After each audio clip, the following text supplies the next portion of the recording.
बनवत आहोत भरलेली भेंडी। ही मी 2-3 पाण्यातून धुवून घेतली आणि हे पाटचे आणि हे पुढचे आहेत ना, हे कापून घेऊया, दाखवते तुम्हाला। तर हे बघा असं कापून घेऊया आणि ह्याचे 2 भाग करून ह्याला मधून कट करून घेऊया। आपण पॅन ठेवला आहे गरम व्हायला आणि शेंगदाणे टाकून घेऊया। थोडेसे शेंगदाणे रोस्ट होईपर्यंत भाजून घेऊया। शेंगदाणे भाजून झाले, काळी मिरी टाकून घेऊया, सुकं खोबरं टाकून घेऊया,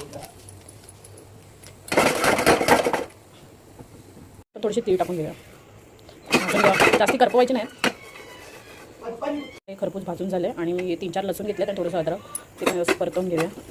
आपण भरलेली भेंडी बनवत आहोत, त्यासाठी मसाला बनवते मी। हा थंड करते आणि मी मिक्सरला लावते। मिक्सरला हे बारीक वाटून, बारीक पण नाही बोलू शकत, थोडं जाडसरच ठेवलं आहे।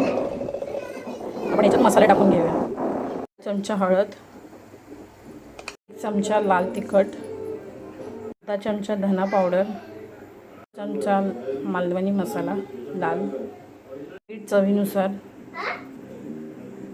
1 चिमूटभर हिंग। आपण मसाला एकजीव करून घेऊया आणि भेंडीमध्ये करून घेऊया, मस्त एकजीव करून घेऊया। थोडा मसाला जाडसरच ठेवायचा, एकदम बारीक करायचा नाही। हे बघा दिसत असेल तुम्हाला, पूर्ण रेसिपी बघा म्हणजे तुम्हाला कळेल आणि करून खावा। मस्त मसाल्याचा वास सुटला एकदम झणीत। तर ही आपण भेंडी घेतली होती मधून कट करून, त्याच्यामध्ये हा मसाला घेऊया। अयो तुटली। तर ही भेंडी आपण घेतली आहे, त्याला मधून आपण कट चिरली होती, त्याचा मसाला भरून घेऊया। जेवढा आतमध्ये टाकता येईल तेवढासा मसाला भरून घेऊया। आपण गॅस पेटवून पॅन ठेवून देऊया गरम व्हायला।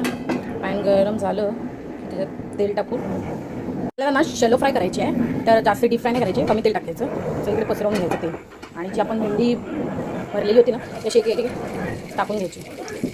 जरा माझी फुल्ली म्हणजे ओपन झाली, सगळं एक भेंडी मी टाकून घेते। अशा प्रकारे सगळी भेंडी मी फ्राय करायला ठेवली आहे। तर ह्याच्यावरती ना मी झाकण ठेवणार 10 ते 15 मिनटं आणि नंतर याला पलटी करूया। आपण झाकण मारून 10 ते 15 मिनटं ठेवूया, नंतर मग एका बाजूची साईड शिजली असेल ती वरती करून दुसरी साईड शिजवून घेऊया। तर इथे फ्राय भेंडी झाली आहे, भरलेली भेंडी।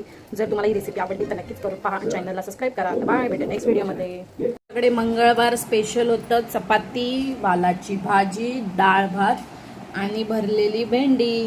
तर या तुम्ही सर्वांनी जेवायला।